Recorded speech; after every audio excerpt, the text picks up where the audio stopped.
chill.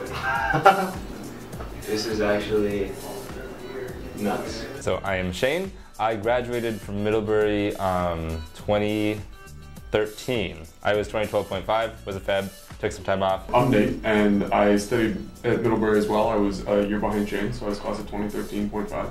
This process, which is a process that took you probably 8 hours for this model to take a model, export it into a number of different formats and do some various work by hand, and then ultimately into a game engine, build a little mini video game out of this thing. Just took a matter of seconds instead. So you can see we can walk around the model, and if you had the HMD plugged in, you could take a look around, and this would be 3D. You'd really feel a good sense of space and feel immersed in this model. And this is essentially what the last year has been, is the discovery of like, this VR feels great to experience space in, like how do we automate that?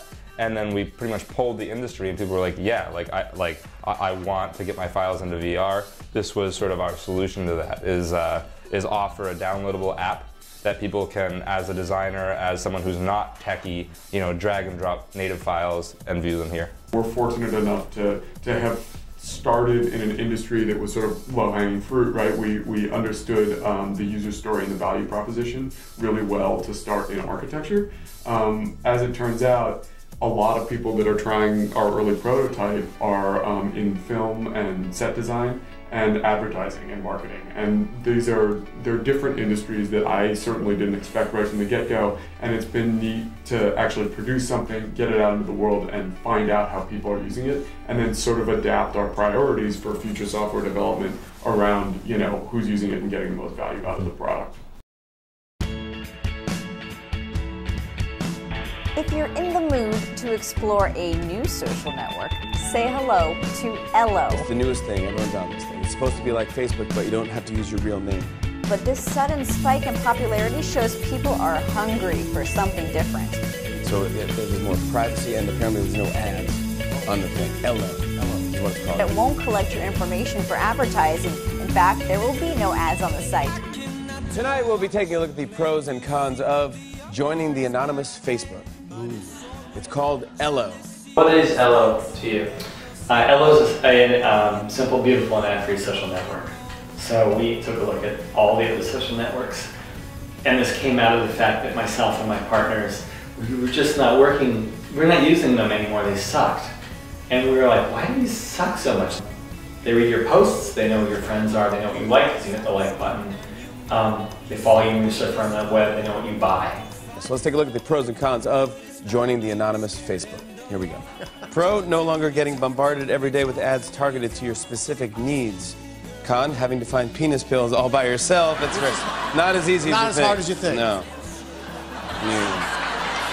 If you don't care about any of that stuff, which is totally cool, I think it's totally cool, the reason to use our network, or at least to think about it, is that when you take the ads out of the picture, what you get is a better product. Pro, you can come up with a cool new identity and change how people see you. Con, kind of like me when I showed up for the first day of 6th grade wearing parachute pants with zippers all over them. I was like, I'm a breakdancer now. No. It's like the electric car. The electric car will not be widely adopted unless it's better than the internal combustion engine. Not as good, not kind of good, and not like kind of better because we care about the environment. It actually has to be a better car. If it's a better car, then everyone will adopt it. Same things for Ello. So because we don't have ads, that means that we don't have an ad salesman sitting on our shoulder telling us what to do. Whenever we make a new feature, basically we work for the people who use the network. The other social networks work for the advertiser, right? The advertiser is the customer. The user is the product that's being sold. On Ello, the user is the customer. What that means is that every time we make a new feature, it's just to make it more fun and more useful. You're not a product. You're not a product, yeah. And finally, Pro, your thoughts, interests, and online activity are completely anonymous and can't be tracked. Con, or as the NSA put it, bitch please. That's the pros and cons. Grew up in Massachusetts, went to Middlebury College, graduated in '97. We've raised 5 funds, we have about $2 billion under management, focused on media technology. We've been fortunate to invest in some of the big companies. But I always had an interest in the media space, and kind of quit venture in kind of my mid to late 20s. Everyone thought I was crazy. All my friends in Millbrae kind of asked me what I was doing, but quit and wrote a sitcom about the crew that sets up and takes down events at the Boston Garden, and nobody wanted to hear anything about it. Didn't really know anyone in Hollywood, and everyone was like, what the heck are you doing? You kind of screwed up your career. It was by far the best thing I ever did. So I kind of created a business model around this, where if I could get brands to be organically integrated into these shows, I could become my own studio. My idea was to get brands to be integrated into the show. So if you look at the Boston Garden, there's brands everywhere. You need brands to actually make it real. So I went out as kind of like a one-man entrepreneur and closed deals at the CEO commissioner level with the NBA, NHL, Budweiser, Bruins, Celtics to be integrated into the show. Really just kind of as a one-man band. There's one time I went to LA where it just all came together, where I had top agent, top lawyer, top producers wanted to meet with me. And I had 2 days where I was going to pitch with the CEOs of the major networks, so NBC, ABC, Fox, and CBS, where I was like, I gotta sell the show, or like, what the heck did I do with my career at a young age, which was a fantastic experience, and then ended up selling that show to Fox. It was awesome. It was fun. I love the creative side of it, the business side of it, bringing it together, being a young guy and being in rooms you don't belong to and closing the deal. So ended up joining Spark from the very start, which was 10 years ago, which was great.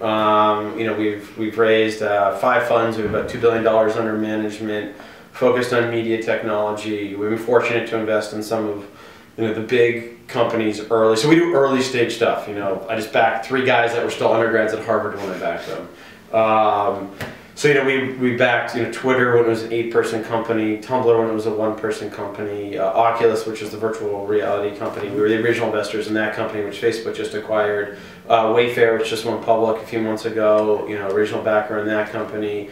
Admiral did App TV.